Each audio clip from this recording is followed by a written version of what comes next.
Assalamualaikum warahmatullahi wabarakatuh. Sampurasun, salam rahayu. Kali ini kita akan dengarkan Saipul Jaman ya. Dia diserang oleh buzzer Jokowi, buzzer Pupu Papa, dan buzzer KDM ya, Kang Dede Mulyadi. Oke, kita lihat videonya. Yang menarik begini juga Pak Rizal. Saya mencoba menyelami ketika membawakan tema-tema tentang Jokowi, tentang Fufu Fafa. Ini ternyata sama dengan ketika membahas tentang Deddy Mulyadi, Pak. Dalam hal respon dari netizen. Jadi setiap saya bahas 3 orang itu buzzer langsung masuk, Pak. Dan itu ya isinya apalagi kalau bukan caci maki terhadap kita. Iya. Dan ini terbukti sekarang, Pak. Iya. Ini netizen sudah masuk ini, Pak. Ini kayak begini, Pak ya, saya coba bacakan. Biasana anu sok mawa-mawa agama di politik eta PKS kaum bolowi. Ujungna sarua nyiar duit. Kabatur usil. Nah, bahkan saya di WA, Pak. Di WA Saipul Dajjal. Sia di mana? Sarua lalaki gelut jeung aing. Kaget juga saya. Wah, ini pasukan cybernya ini luar biasa ini. Buzzer. Artinya tetap saja kan itu support materinya kuat. Iya. Sebenarnya itu yang andalannya. Kalau menurut saya bukan sekedar tampilan, kapasitas gitu kan.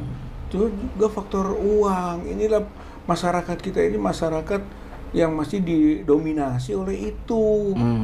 Seorang bisa terpilih gara-gara uangnya banyak gitu kan. Atau juga nanti ada para pendukung-pendukung di belakangnya yang membiayai.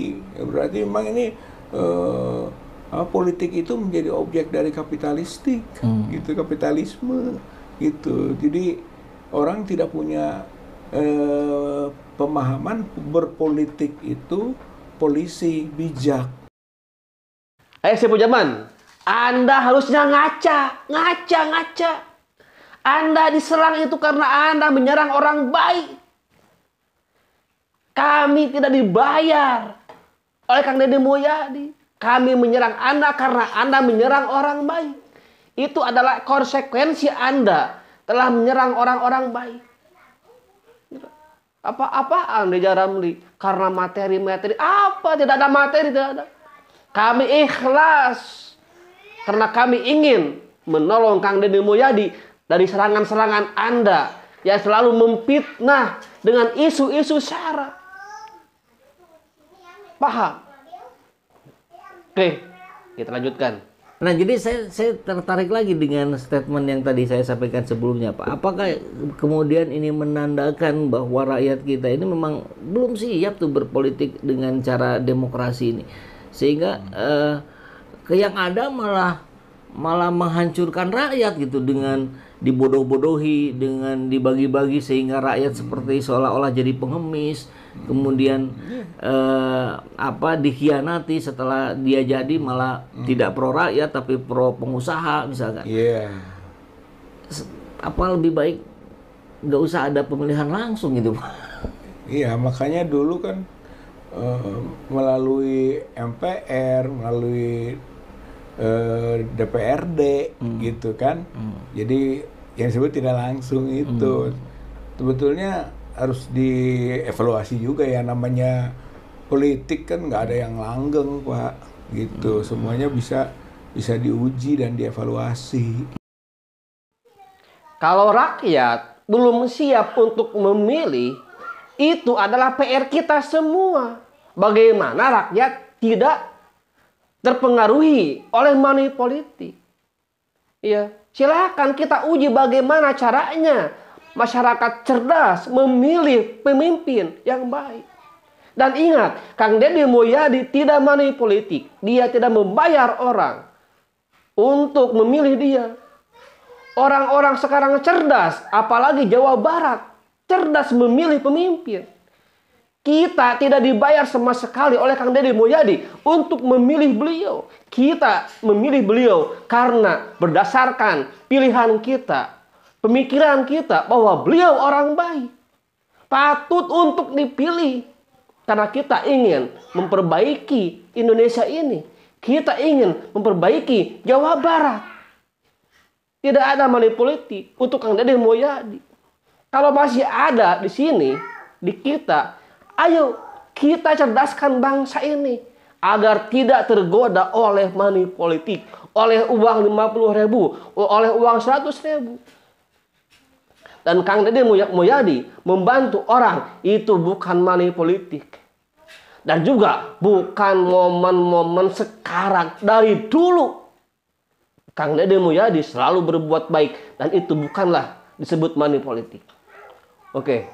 Membantu jembatan, membangun jembatan, membangun jalan, membantu orang-orang, memberikan modal orang-orang, membangun masjid. Itu semua adalah perbuatan baik, bukan money politik. Bahkan Kang Deddy Mulyadi menyekolahkan orang-orang terlantar, anak jalanan yang terlantar, disekolahkan oleh beliau, dipesantrenkan oleh beliau. Itu bukan money politik, itu adalah bentuk kebaikan beliau. Kalau memang masih ada di kita Indonesia yang tergoda oleh uang, amplop 50.000, 100.000, itu adalah PR kita bagaimana Indonesia ini cerdas dalam memilih pemimpin. Oke, kita lanjutkan lagi. Kan pilih. Saya kira itu bahaya sekali dan rusak itu, Pak. Jangan bicara tentang agama, bicara moral, gitu kan. Ke dalam bicara mental saja sudah berantakan itu. Loh, apa artinya mental building, nation building, gitu kan? Nggak ada jadinya. Padahal keadaban dan tingkat peradaban yang tinggi adalah harapan bermasyarakat, berbangsa dan bernegara. Gitu. Jadi jangan sampai masyarakatnya transaksional, Pak, sekarang seperti sekarang ini. Makanya aneh misalnya tadi, kenapa kok Deddy Mulyadi punya elektabilitas yang tinggi, padahal kalau pikiran kita sehat, gitu ya, itu enggak. Masa sih orang yang bercanda lah, gitu kan, pakai celana dalam perempuan, pakai BH, itu kan pikiran orang sehat, orang bermoral, mental bagus. Masa punya pemimpin begitu? Belum masuk lagi ke tadi ritual-ritual mistik, magis, itu kan, yang dalam kacamata agama Islam syirik itu, gitu kan? Mau dipilih yang begitu, makanya kalau saya berani berdasarkan pendapat, pandangan, kacamata keagamaan, Pak, begitu, dan menjaga umat untuk ketauhidannya terjamin, murni, tulus, jangan sampai rusak. Haram memilih Deddy Mulyadi, Pak. Balik lagi ke kemusyrikan, balik lagi pakai BH lah, pakai celana dalam lah. Pertanyaannya apa? Jawabannya apa? Nggak nyambung. Dasar. Parija. Ya, ini harus menjadi catatan kita bersama, Pak ya. Tapi di sisi lain itu dilawan, Pak, dengan narasi-narasi misalkan seperti yang ini muncul juga ini. Cara licik kedok agama udah nggak laku di Jawa Barat. Jangan bawa-bawa agama. Yang gitu banyak betul. Ya itulah gitu kan. Jadi menurut saya itu pandangan yang picik. Pandangan yang picik adalah mensterilkan politik dari agama. Jadi terbalik, Pak. Itu mereka menuduh bahwa berkedok agama, padahal kita nggak pakai kedok. Kita mah jelas-jelas. Kita mah jelas-jelas. Lihat atau kesini. Kita pakai kedok enggak. Soal agama, soal keyakinan kita, kan gitu. Dan oleh kita uji, ayo diskusi soal agama dan politik, gitu. Bahwa politik itu adalah bagian dari agama. Jadi bukan dibenturkan agama dengan politik. Itu cara pandang penjajah itu. Itu cara pandang mereka yang memang tidak suka kepada agama. Agama itu memandu kita agar baik dalam berpolitik, agar politik kita ada nilai-nilai keagamaan. Itu ya, bukan mencampur adukan, bukan, tapi kita lihat bahwa Kang Deddy Mulyadi adalah orang yang beragama. Kenapa? Karena dia berpolitik dengan nilai-nilai keagamaan. Karena agama memerintahkan kita untuk berbaik kepada orang lain. Itu dilakukan oleh beliau. Apakah itu bukan nilai agama? Itu nilai agama. Itulah berpolitik dengan nilai agama. Kalau Anda berpolitik terus korupsi, Anda itu tidak ada nilai agamanya. Begitu. Membuat masjid, membangun jembatan, membangun jalan, membantu orang yang kesulitan ekonominya. Orang tua dibantu, anak-anak jalanan dibantu. Itu adalah nilai agama. Bahkan masalah ketauhidan antara dia sendiri dengan Tuhannya, dia lebih bertauhid daripada kalian. Coba lihat. Kang Deddy itu lebih bertauhid daripada kalian yang sok-sok agamis. Oke. Begini, di channel Saiful Zaman ini dari sejak mulai penetapan Jawa Barat Pilkada, kita belum pernah mengkampanyekan secara langsung untuk Jawa Barat, untuk Bandung, untuk Jakarta apalagi gitu.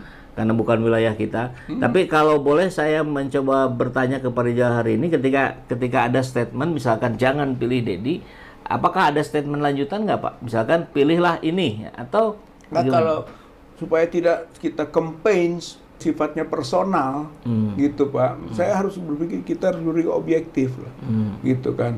Mana kualifikasi yang paling gitu Pak, yang paling berbahaya. Dan ternyata dari pasangan yang ada ini gitu kan, yang paling berbahaya gitu ya adalah Deddy Mulyadi gitu. Makanya sampai ya beranilah kita bertanggung jawab atas kualifikasi penetapan dalam kategori hukum gitu kan. Kategori hukum tadi haram. Ini ijtihad, kalau boleh sebut ijtihad, kalau ayatnya nggak ada, walaupun bisa ditarik dari ayat. Kang Deddy itu orang yang paling bertauhid, orang yang paling makrifat, yang paling mengenal dengan Tuhannya dibanding kalian. Dia pandai dalam berfilosofi tentang ketuhanan. Anda yang sok agamis, ya. Agama itu, tauhid itu tidak dilihat dari pakaiannya, dari pecinya, dari sorbannya, dari jasnya, tapi dilihat dari hatinya. Itulah yang disebut tauhid. Dilihat dari hatinya, bukan dari pakaiannya. Jadi Anda tidak tahu bagaimana ketauhidan Kang Deddy Mulyadi. Bahkan bisa mungkin dia lebih bertauhid daripada Anda. Ya. Adapun ritual-ritual Anda itu bukanlah kemusyrikan. Lebih musyrik lagi orang-orang yang memuja-muja makam. Makam diindah-indah, dipuja-puja, hampir mendekati kemusyrikan. Dan itu tidak ada dilakukan oleh leluhur kita orang Sunda. Ya. Sekian. Terima kasih. Wassalamualaikum warahmatullahi wabarakatuh.